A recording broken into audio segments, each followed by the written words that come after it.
All right, so let's get into a real example of using this approach of coding without knowing how to code, and this is going to be from my own game. So to begin, I'm going to pull together the 4 apps that we're going to need for this approach. So for this demo, I'm going to use Grok because I love it.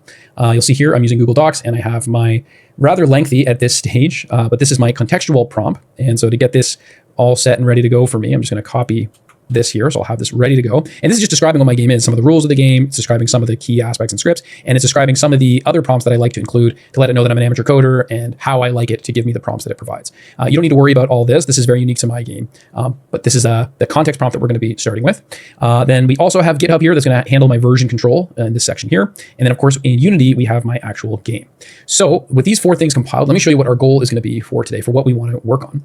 I'm working on multiplayer. Don't worry too much about the artwork. It's not that good. I'm going to be improving it later. This is largely just placeholders. But for right now, this is the deck builder portion. So this is a deck builder game that you're gonna be able to customize different aspects. I'm actually really excited about it. But once I pull together a deck, you then can connect online. So I actually do have an online system that fully works, which is really cool. But you'll see this panel, I can't drag this one. I can drag this panel in behind, but I can't drag this multiplayer. And I can drag the settings panel, but not the multiplayer. So I'm going to paste over my context prompt, and then my incremental prompt, when I'm talking about keeping it as simple as possible, rather than saying fully complete the deck builder UI, no, I'm going to just say, hey, I'm going to want just this panel to be able to move. It currently can't drag and drop. Let's pull together some code to get it to drag and drop. So that is going to be the goal that we're going to try to do.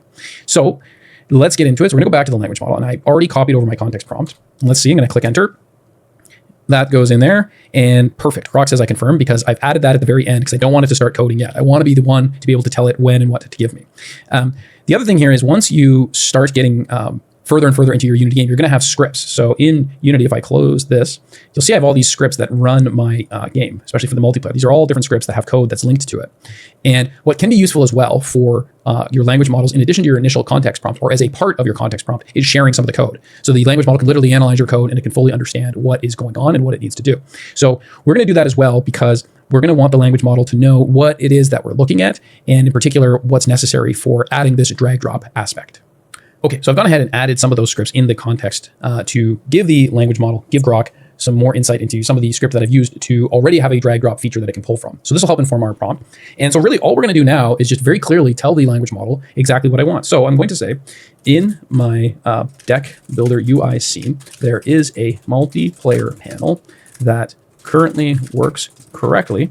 However, I would like it to be able to drag and drop and move around the same way that the settings panel and cards are already able to do. Please provide me with step-by-step instructions for how I can make the multiplayer panel also be draggable.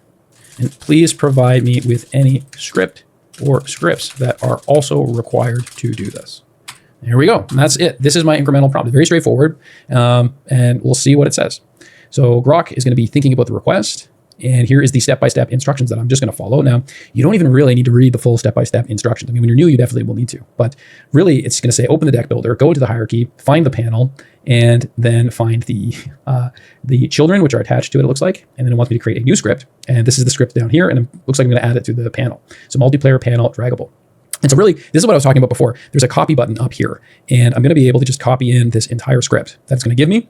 And it looks like I'm going to attach this script to the panel, and then I'm going to just add it to the existing code. And this is really it. So I'm doing this live on the fly, so it's kind of hard for me to read and also sort of analyze it. So maybe this isn't the best demo, but I'd rather just show you how it actually kind of works. So my prompt is there, and I'm going to now copy this. So I have this copied. So it wants me to create a new C# script. Let me just double check before this, just to make sure. So yeah, we're gonna go, basically we're using the panel and the group image for each child, select the child, make sure it has an image. Yes, it does. Okay, so we're just gonna create the script and attach it to it, basically. And then we're gonna delete anything else it looks like. So this is how easy it is. And so you notice how I'm not even going into any of this. I could, and I could try to do a tutorial to understand all this, but I'm not going to. I'm literally just making sure I'm following the step by step. So I'm gonna go back into Unity here, and I'm gonna create a new script right here. And what did it want the script title to be? Let's just go back and check. It wants this to be titled multiplayer panel draggable. All right, I'm a degen. I'm just going to copy this title so that I actually have it, and I'll have to come back and copy the actual script. You're seeing this live on the fly. This is the degeneracy of vibe coding, but in a way it's kind of good because you're going to see that this is going to work. So we create the script. Now I copy the script. Now I'm going to go back in, and I guess you can't see it. So this is the scripts here. So I'm going to Control A to highlight everything, and then Control V. And this is what the language model gave me. So I just dropped it in. So this is the emoji, right? This is, we'll say, I don't know, the sad face emoji. And so I'm going to hit Control Save. We're going to save. And then we're going to go back over to here. It's going to compile. This is very standard in Unity. And it'll check to see if there's any compile errors. It looks like there is not. And then I believe all we're going to do is attach this to the multiplayer panel, the lobby panel. So we're going to go add component. And we want this new script, this multiplayer draggable script. So now the script is attached. And again, I didn't do any coding. It's attached. And all we have to do is at the last piece here, it said attach and configure the script, drag it on. And this is what we did. We added in your photon lobby and deck manager multi-script from previous context, showing the panel when hiding global panel. So I don't even think we need to do this step, integrate. I don't actually think we need to do this. I'm gonna be a risk taker here and skip it. And you'll never see this video if it doesn't work. But if it does, I'll look like I know what I'm doing, when I often do not. So, okay, we had our context prompt, we have our incremental prompt, and now we've tried to the best of our ability to implement. And so now we're gonna play the game. We're gonna save it, always save it. And we're gonna see the moment of truth. When I go in, can that game object, is it gonna be draggable? So we're gonna go here, click to go, and look at that, it is draggable. And so this is the approach, guys. And like, if you just skip ahead to this part of the video, or maybe I'll make this a highlight, but this is the magic of vibe coding. Like, granted that dragging stuff is pretty standard in coding. It's a big part of coding, the ability to move objects. But do you see how I didn't do anything? I literally didn't do anything. But the key to it was I kept the prompt very, very incremental. And if this didn't work, I could go back to the language model and say, hey, it's not working. Let's try a different approach. But because it did work, you know, we're in great shape here now. Now we know whatever that is, the sad face emoji version of the code, it works. That's all we need. And so the last step, the only other thing that we have to now do is we're just going to go into GitHub here. This is the desktop app. And you'll see that it logs all the changes. And so we want to upload these changes to the cloud. And you have to give a little summary. So I'm going to say multi is now draggable. Doesn't make any sense, but you don't really need to. It's just kind of version control. And the multiplayer panel is now draggable after adding a new script. This was the version I used for my how to code without coding YouTube video. So then we're going to commit these files, and it's going to load it all up. And then we're going to push it up into my main GitHub account. And now this version will forever be saved. But if I have to go back into an earlier version, I can always jump in. And here's a whole bunch of the earlier versions that I've been working on. So I have them all saved here, and I can always go back all the way to the very beginning of the game. And yeah, so that's the live demo. I'm glad that it worked. It was a little bit slow, a little bit choppy, but I think I'm going to keep it in here just so you can see the real approach.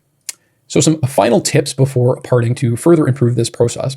The first would be you should constantly be refining your context prompt. You'll see that mine was quite lengthy, but this has been built up over many, many sessions of coding. And you can always include whatever the latest version of your game is or the latest status of your game. You can even include snippets of code that is quite relevant. Or even for bonus points, you can ask your language model to provide the summary of it and say, hey, I want to give this back to you at a future session. This is super important because most language models are not really good with their memory, and there's always a chance that it could be completely reset. So when you save it with a Word document, you're guaranteeing that you're going to have it for use later because you can't rely on the language models right now. The other tip that I want to give is you should be aware with this approach that sometimes the language models will change existing code that was already working. And so what I mean by that is later on when it gets more complicated, when you have multiple scripts and you're asking it to update chunks of the script, say, hey, update this script to do the latest thing. You got to be careful because the language model might inadvertently update other aspects of the script that aren't related to your incremental prompt. And just be aware of that. You can try to prompt things in advance to prevent that. You can say, hey, keep the script exactly the same except for this specific thing. And your get out of jail free card will always be GitHub. You can always go back to an earlier version, but it's sort of a scope creep type of thing that you do have to keep an eye on because you're not coding here, you're just asking it to spit out different scripts. You want different scripts. This is why I've had emojis to show what these scripts are. You don't really know what's in it. It's just this is the snake emoji script or the heart emoji script. And if it works, great. But just be aware there is a risk with this approach that it could change other aspects of your code. And so if you have a problem at a later point when something was working, and then it's no longer working, that's probably what happened. And then I would just say the last thing, which is maybe a later thing, be aware that a lot of these language models do have token limits. I talked about this a little bit in the beginning, but you will find when you're starting off, it's really useful to tell the language models to give you full scripts. Just say, give me the full script, copy paste the full script in and put it into your Unity or whatever it is that you're developing. Later on, this will get harder. And so you may have to get a little bit better at just asking for the methods.